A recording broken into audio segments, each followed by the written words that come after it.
Team Sérénité présente 5 minutes de pause.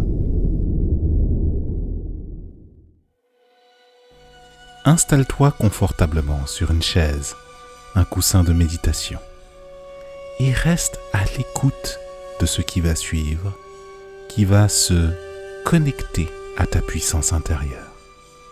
Je t'invite à être attentif au message puissant qui va t'être proposé.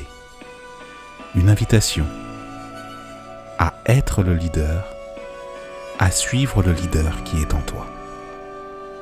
Avant toute chose, tu es en relation avec toi-même.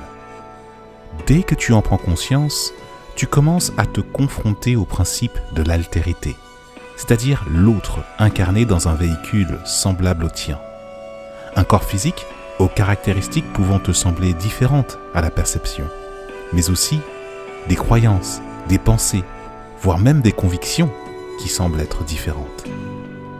Compte tenu des idées et des histoires avec lesquelles ton personnage incarné joue, tu vas te retrouver en résonance avec cet être qui n'est pas toi dans la matière, mais qui t'envoie des signaux qui viennent pointer le cœur de ta sensibilité.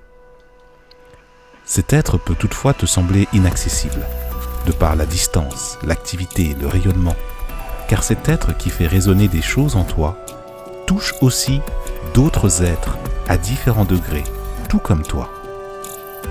Certains de ces êtres sont même disposés à avouer une sorte de culte en y mettant du sacré dans leur définition du rapport entretenu avec lui. À qui penses-tu en pareille situation ? Prends une grande inspiration profonde et tente à ce stade de la pause de te représenter face à une personne qui te guide. Appelle-le gourou, leader, exemple ou modèle. Maintenant que tu l'as identifié, quelle place lui laisses-tu dans tes réflexions, dans tes pensées sur la vie, dans ta philosophie personnelle, dans tes critiques ? Car au final, tout revient à toi. Ton libre arbitre, tes aptitudes à prendre des décisions compte tenu de l'inspiration ou de l'enseignement proposé par cet être incarné ou non que tu auras mis en exemple. Plus concrètement, prenons le cas de Michael Jackson, Bob Marley, Tony Robbins, Michael Jordan, Barack Obama, Winston Churchill, Pierre Rabhi, Sadhguru, le révérend Yakuten, Mère Teresa, Oprah Winfrey, la reine d'Angleterre.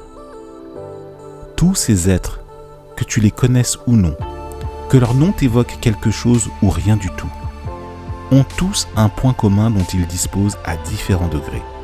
Cela s'appelle l'influence.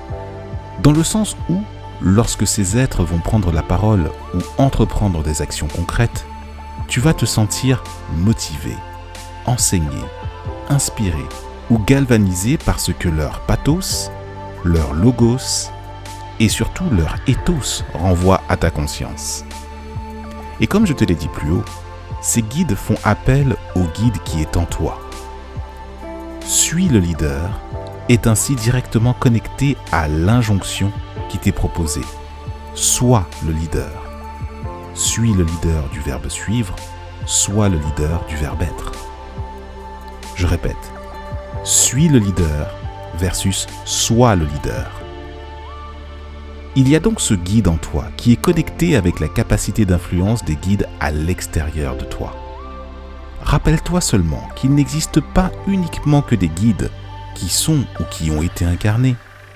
Il existe de tout temps des guides qui n'ont de cesse de t'insuffler la meilleure direction pour ton bien-être, ta sérénité et pour t'inviter à agir de manière juste.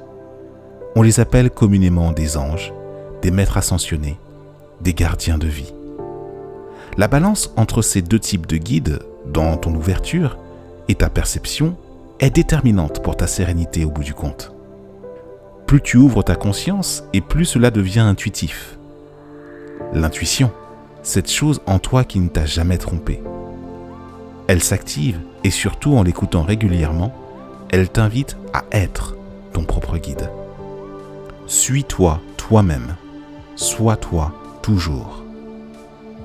Suis du verbe suivre, toi, toi-même, sois-toi toujours.